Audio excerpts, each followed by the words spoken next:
Bueno, y tenemos el gusto de recibir en Odisea a una profesora médica, la doctora Silvia González Ayala, es de la Universidad Nacional de La Plata, que tiene una gran facultad de ciencias médicas tradicional.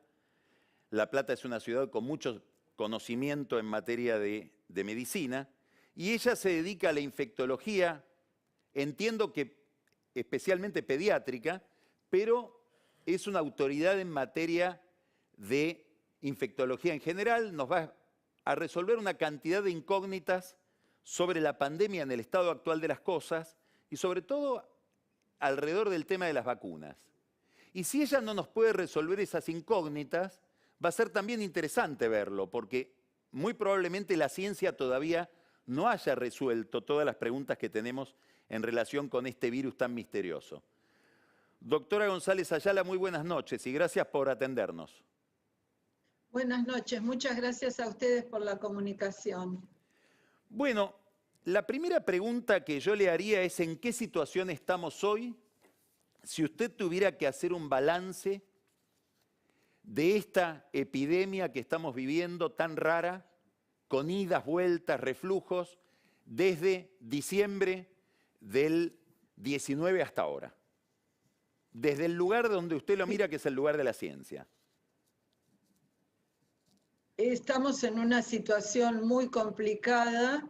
La pandemia ha continuado su curso. Nosotros, en realidad, si observamos los datos de país, lo que estamos enfrentando en realidad es la tercera ola. Tuvimos una segunda ola más baja, menos importante, que tomó los meses de diciembre, enero, bajó, y a partir de la segunda quincena de febrero de este año fue un incremento muy importante de casos con situaciones muy críticas, como tuvimos desde el fin de semana siguiente al de Semana Santa, con récord tristemente de fallecidos, y en la actualidad con una disminución del número de casos con un porcentaje variable según la región del país, pero de cualquier manera estamos en valores muy altos y con el riesgo de introducción de la variante que más preocupa, que es la variante que se originó en la India denominada variante Delta.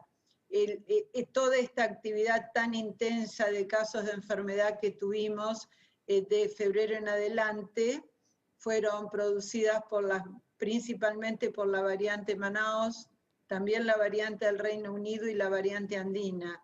Ahora enfrentamos el desafío de la posibilidad de introducción de esta variante Delta, que es más contagiosa que las anteriores, lo cual implica, por cierto, mucha mayor transmisibilidad, que también tiene escape a las vacunas. Por eso es urgente que se completen las 2 dosis y vacunar la mayor cantidad de gente posible. Venimos con un ritmo lento de vacunación. Si observamos la diferencia entre dosis distribuidas y dosis aplicadas, hay una diferencia de algo más de 2 millones. Esto no debe ser así, lo venimos planteando desde hace meses. Vacunas distribuidas, vacunas que llega al puesto, tiene que ser aplicada porque es importantísimo que la tengan las personas que estén desarrollando inmunidad, porque hoy el control de la situación lo tenemos con 2 medidas. Una es la vacunación y otro lo que tenemos bastante flojo en muchos lugares, que es el cumplimiento estricto de las medidas de protección personal. Son las dos cosas que tenemos para controlar y para pasar la fase aguda de la pandemia. Pero tenemos para semanas todavía. Usted dijo muchas cosas muy importantes todas, doctora, así que a mí me gustaría analizar un poquito, detenerme en algunas cosas de las que usted dijo para profundizar en esos temas. Primero, esta variante Delta, que se origina en la India, ¿Ya hay registro en el país de que haya ingresado? Porque usted habla de la posibilidad de ingreso. Sí, cuando hablo posibilidad de ingreso, ingresó. Los primeros 2 casos fueron detectados a mediados de abril en 2 viajeros pediátricos procedentes de París. Y la semana pasada se detectó en otro viajero. O sea que como llegar, llegó. El punto es que no tiene que alcanzar la circulación comunitaria. Por eso se tienen que extremar los cuidados. Y por cierto que puede haber escape, porque una persona, ahora están muy restringidos los vuelos, como usted señalaba en la editorial, ¿no es cierto? Van a entrar 600 personas por día.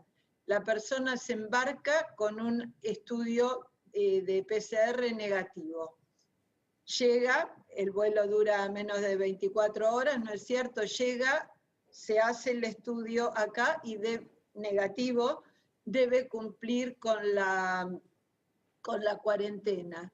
Lo que puede ocurrir es que estas variantes, que se puede ingresar en negativo, ser positivo asintomático, y cuando se sale después de esos 10 días de cuarentena, la persona contagiar asintomático. Eso es como, no es académico, pero como para que se comprenda en el lenguaje nuestro criollo, no es como largar el zorro en el gallinero. Eso es algo que puede pasar. Por esta característica de las infecciones asintomáticas. ¿Son menos transmisibles? Sí, pero se pueden transmitir. O Y sea esta que cepa esa nueva, posibilidad existe. esta cepa nueva, aún siendo más Y lo virulenta, otro puede ser asintomática. Esta cepa delta, aún puede siendo ser más... asintomática. Usted señala bien, es más virulenta porque produce un compromiso más intenso a nivel pulmonar. Aparte, con esta variante se han descrito manifestaciones nuevas que tienen que ver con el sistema nervioso, como por ejemplo la afectación de la audición. Produce disminución de la agudeza auditiva. Hasta ahora teníamos la descripción de la alteración del olfato, del gusto. Con esta variante, los colegas clínicos de la India han descrito disminución de la audición y también una mayor frecuencia en las formas graves de problemas a nivel de piel, que en realidad son problemas circulatorios graves que se exteriorizan como una gangrena. O sea que, y la otra característica es que escapa al sistema inmune.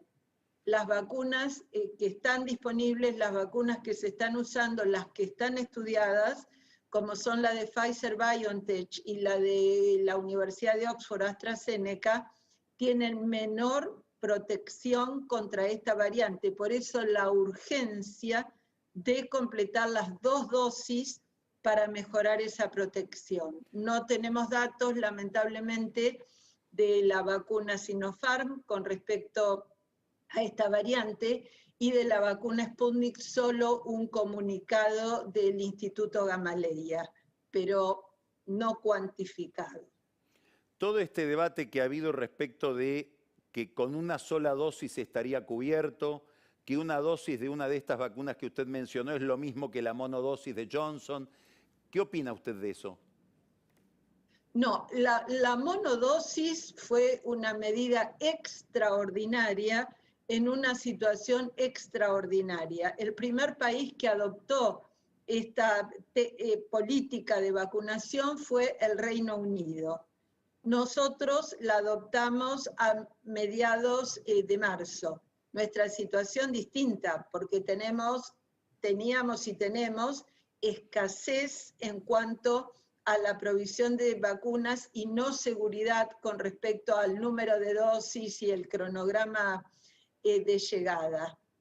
Eso hoy sabemos que no funciona porque, por ejemplo, para la variante de la India, una dosis de la vacuna de la Universidad de Oxford AstraZeneca protege en un 33%. es la vacuna que tenemos mayor cantidad de dosis en nuestro país. Por eso es tan urgente administrar las segundas dosis.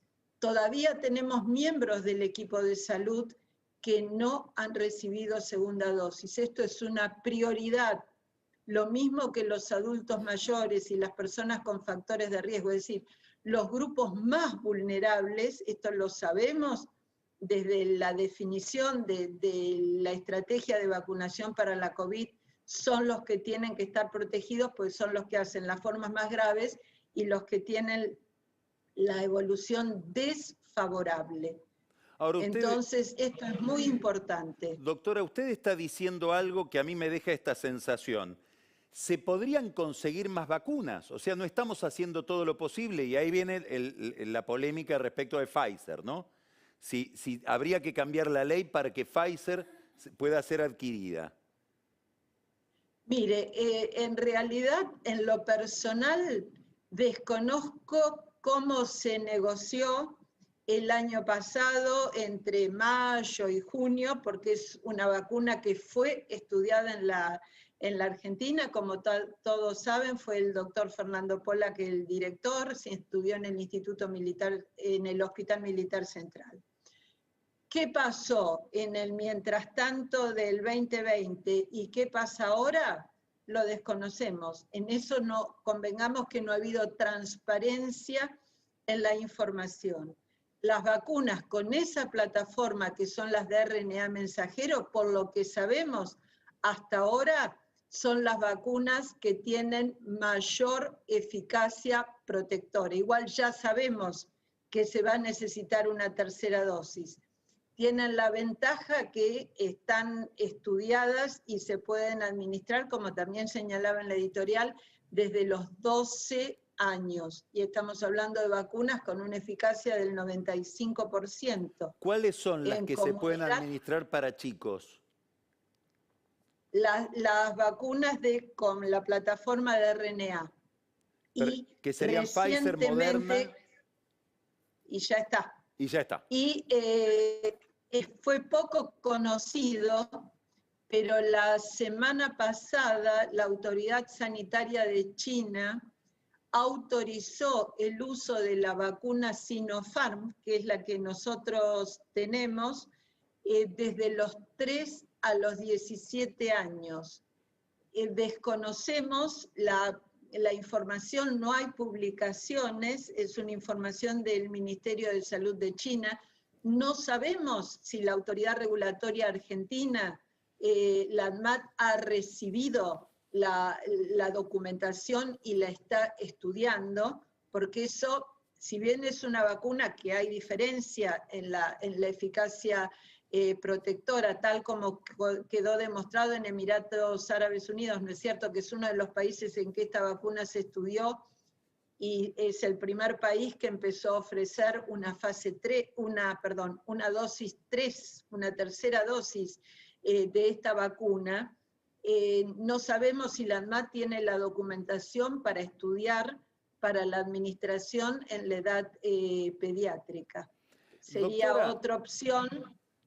Sí. Dada la escasez de vacunas que hay, ¿qué opina usted de la combinación de distintas vacunas? La combinación de distintas vacunas está en estudio. De la posición original de completar el esquema con la misma vacuna, se ha ido rotando a la posibilidad de estudiar la intercambiabilidad de vacunas. Hay un estudio que está terminado, que fue realizado en España, que es el estudio Convivax, y esto se hizo por la emergencia de los efectos adversos graves, aunque infrecuentes, con la vacuna de la Universidad de Oxford AstraZeneca, y la renuencia de la población a recibir dosis de esa vacuna. Estamos hablando de Unión Europea. Se hizo el estudio con primera dosis, que era lo que tenía la población de vacuna de la Universidad de Oxford AstraZeneca, y segunda dosis con la vacuna de Pfizer-BioNTech. Los resultados fueron excelentes. Esto hizo que el Ministerio de Sanidad de España autorizara este esquema, que sería el primero oficialmente autorizado de intercambiabilidad de vacunas primera y segunda dosis. Ha hecho lo mismo la Autoridad Sanitaria de Francia y de Alemania. Perdón, la O sea primera, que, ¿podría repetir cómo fue la combinación de lo que se estudió? primero, primera dosis, vacuna de la Universidad de Oxford AstraZeneca. Segunda dosis, vacuna de Pfizer-BioNTech. ¿Las Es lo dos que dosis está... de Pfizer son lo mismo o tiene que ser la segunda dosis de Pfizer? No, es que fue estudiado así por esta situación de renuencia a la aceptación de la vacuna de Oxford AstraZeneca. No fue estudiado a la inversa. Se estudió Oxford AstraZeneca primera dosis, que es lo que los voluntarios ya tenían y se negaban a recibir la segunda dosis, entonces hizo el estudio con segunda dosis de Pfizer-BioNTech. Y el otro estudio que para nosotros es muy valioso, Sí. se empezó a realizar en enero de este año por un convenio entre el Instituto Gamaleya y la Universidad de Oxford. En ese estudio, que es un estudio de fase 3, tiene dos ramas. La primera es primera dosis con Sputnik y el primer componente de Sputnik, es decir, con adenovirus 26, y la segunda dosis con la vacuna de la Universidad de Oxford AstraZeneca. Y la otra rama es la inversa. Primera dosis de la vacuna de Universidad de Oxford AstraZeneca y segunda dosis de Sputnik. Ese estudio faltan unas semanas para que termine y tendremos los resultados. Y decía que es muy valioso porque todos sabemos que tenemos dificultades en Claro. el acceso a la segunda dosis de Sputnik, y si este estudio funciona, para nosotros es muy, muy importante, porque va a estar avalado con evidencia científica de un estudio realizado en un país central y cómo se trabajan los investigadores. Borough es el director en el Reino Unido, o sea que es muy importante. Y hay otros estudios que se están iniciando. Y tener presente que para gestantes, las únicas vacunas que tienen autorización de uso son las vacunas con plataforma de RNA. Las que hablamos hoy, es decir, Entonces, Pfizer y Moderna. Pfizer y Moderna, exactamente.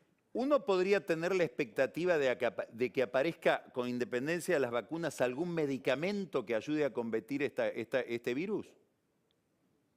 Sí, por un lado hay desarrollo de nuevas moléculas que algunos tienen resultados preliminares exitosos, pero en general, cuando se hace la investigación y desarrollo en la industria farmacéutica, para tener una dimensión de la dificultad de esto, primero estamos hablando de una droga con acción específica para este virus.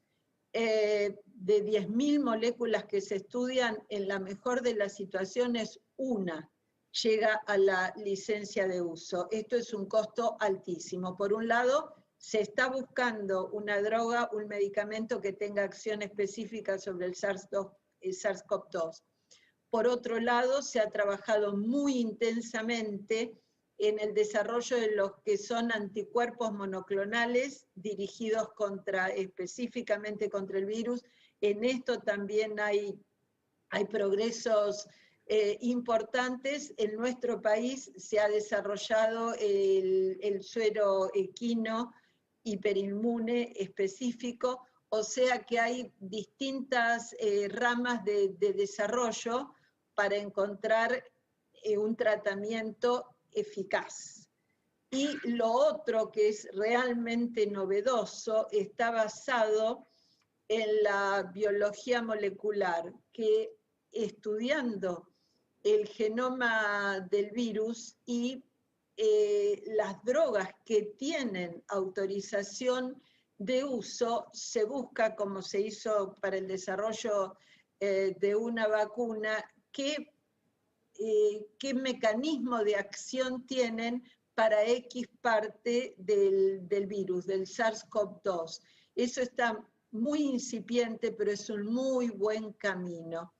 Es decir, partir del genoma y del conocimiento de drogas que ya tienen licencia de uso para encontrar el sitio de acción. Es decir, el desarrollo es muy acelerado y las novedades prácticamente van en el día a día. Dada la situación, dado lo que tenemos, lo que hay, ¿hacia dónde, qué criterios habría que adoptar para el plan de vacunación, para lo que sigue? Usted ya puso mucho énfasis en conseguir la segunda dosis y que la combinación de vacunas facilitaría ese objetivo. Pero si usted estuviera manejando el plan de vacunación, ¿en qué estaría prestando atención? Estaría prestando En las atención condiciones en que estamos, ¿no? Hoy, con lo que tenemos, Sí. acelerar las acciones de vacunación. No puede haber una diferencia de 2 millones de dosis entre dosis distribuidas y dosis aplicadas. Y lo que hemos reiterado, la vacuna tiene que estar en el brazo de la persona para que induzca inmunidad en esa persona, no en la heladera. Es preferible decir, no tengo más vacunas, esperamos que lleguen la próxima y no ir estirando el número de dosis que se aplica por día para vacunar todos los días.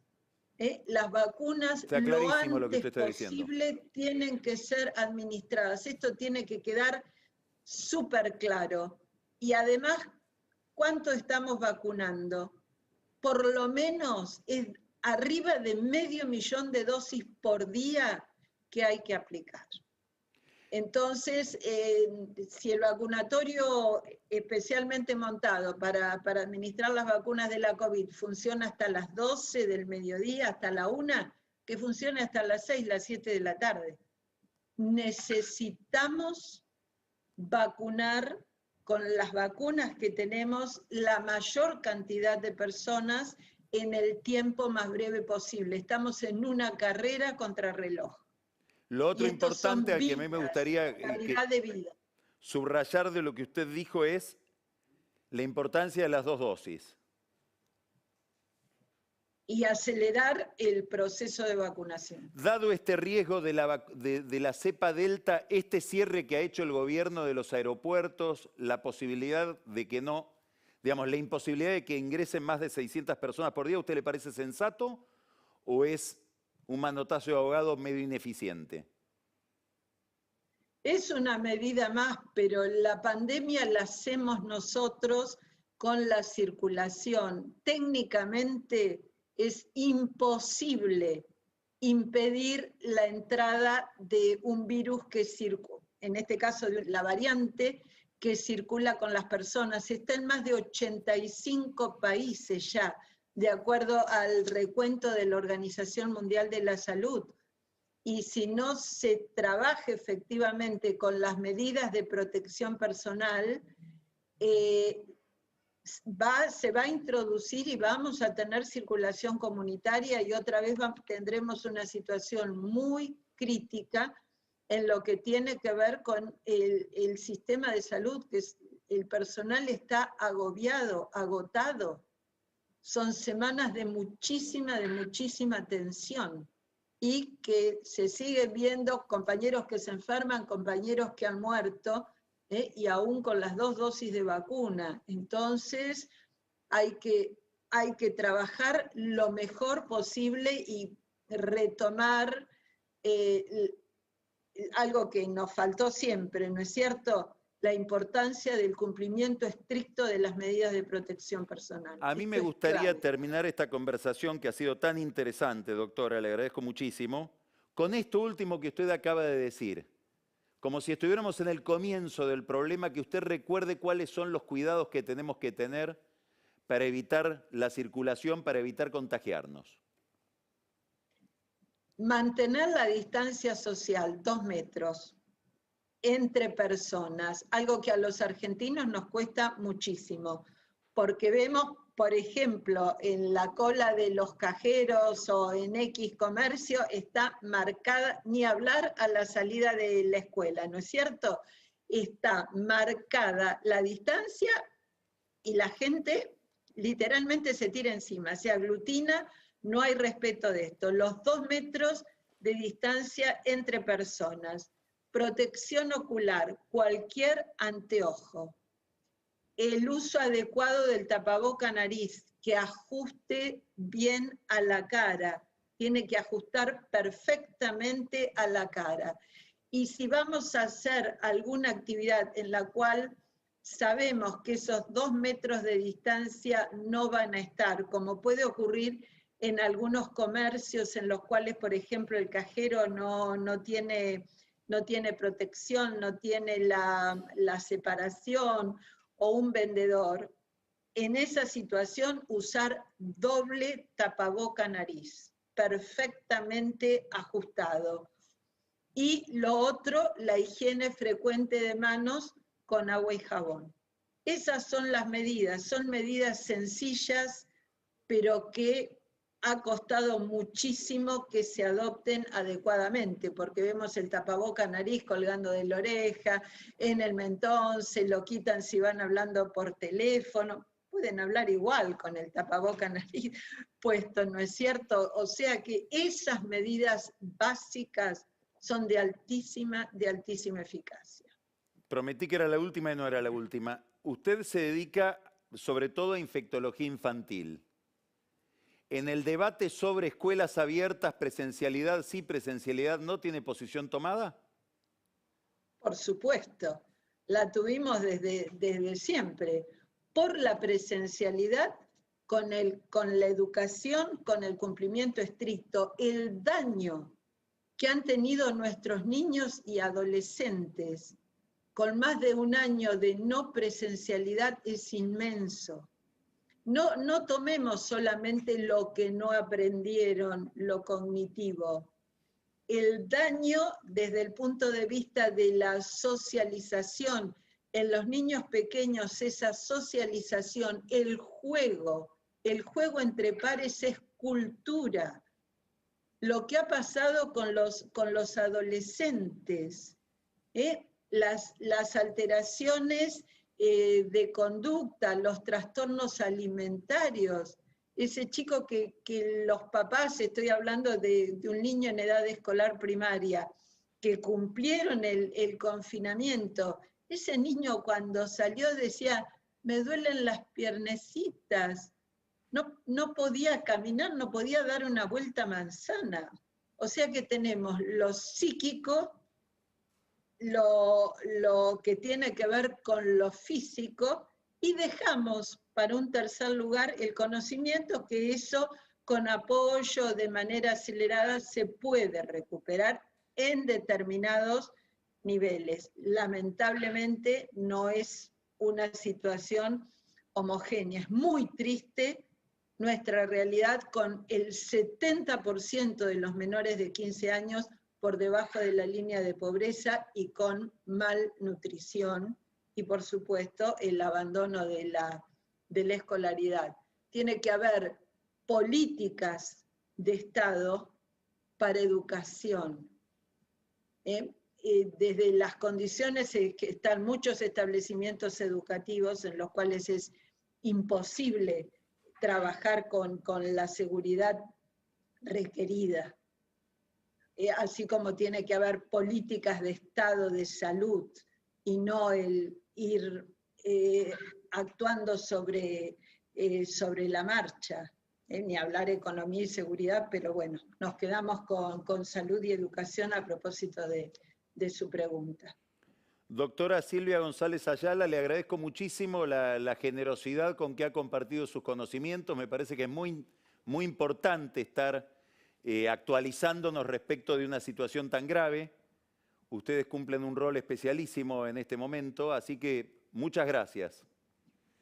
Muchas gracias a ustedes, buenas noches y a cuidarnos mucho. Muchas gracias.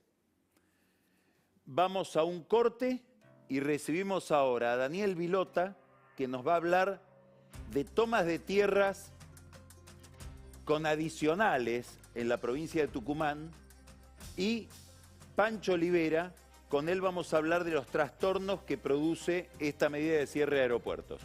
Después vamos a estar conversando sobre esta clasificación que ha recibido tan rara la Argentina en el mundo de las finanzas con Marcos Buscaglia. Y a mí me resulta rara la pregunta, pero se la hace ella. Camila Perochena se pregunta,